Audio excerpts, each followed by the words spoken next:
හැමෝටම ඉතින් අද උදේ පොඩි ගමනක් යන්න රෙඩි වෙලා ඉඳිද්දි ස්ටුඩන්ට් කෙනෙක්ගෙන් ආපු පොඩි ප්‍රශ්නයක් නිසා මට මේ දේ ගැන කතා කරන්න හිතුණා. කොහොමද අපි අපේ ප්‍රොඩක්ෂන් ඇප්ලිකේෂන් එකකදී අපේ environmental variables secrets manage කරගන්නේ real software engineer කෙනෙක් විදිහට. ඉතින් අපි හැමෝම දන්නවනේ අපිට බෑ කියලා අපේ කෝඩ් එකට hard code කරන්න මේ environmental variables secret keys වගේ දේවල්. ඉතින් හින්දා ඔයගොල්ලෝ කොට දෙන්න දන්නේ නැති අපි env file use කරනවා. එහෙම නැත්නම් අපි ඒ කියන්නේ අපි netlify Vercel වගේ platform එකක අපේ code එක අපේ application එක deploy කරනවා නම් අපි ඒක ඇතුළෙම තියෙන feature එකක් පාවිච්චි කරනවා මේ environmental variables secrets menu වල add කරන්න. එතනිනුත් එහාට ගිහිල්ලා අපි real software engineers ලා විදියට අපේ applications deploy කරද්දී අපිට පාවිච්චි කරන්න පුළුවන් මේවටම වෙන් වෙච්ච වෙනම tools and services.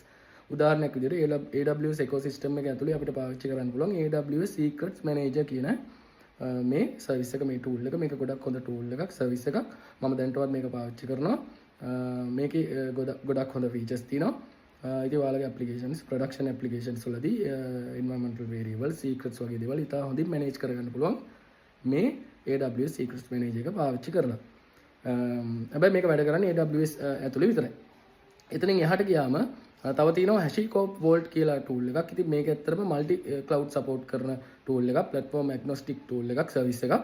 ඉතින් මේක GCP, AWS, Azure වගේ ඕනම ගොඩක් cloud platform වලදී පාවිච්චි කරන්න පුළුවන්. ඉතින් මේක ගොඩක් advanced features තියෙන service එකක්, tool එකක්. මේකත් අපිට අපේ secrets manage කරගන්න, environmental variables manage කරගන්න පාවිච්චි කරන්න පුළුවන්. එතනින් එහාට ගියාම මම ඔයාලට කියනවා ඔයාලා software engineers ලා විදියට ඔයාලගේ මේ සාමාන්‍ය ඔය ඉන්ඩි ඩෙවලොප්මන්ට් වලටත් ඔයාලා Kubernetes පාවිච්චි කරනවා නම් මේ Kubernetes වලදීත් ඔයාලට Kubernetes secrets පාවිච්චි කරන්න පුළුවන්. ඉතින් මේකේ ගොඩක් complicated කතන්දරයක් නැහැ. මේක ගොඩක් simple. හැබැයි මේකේ පොඩි දෙයක් තියෙනවා. මේකේදී ඔයාලට මේ වෙනම encryption algorithm එකක් use කරන්න වෙනවා secrets encrypt කරගන්න.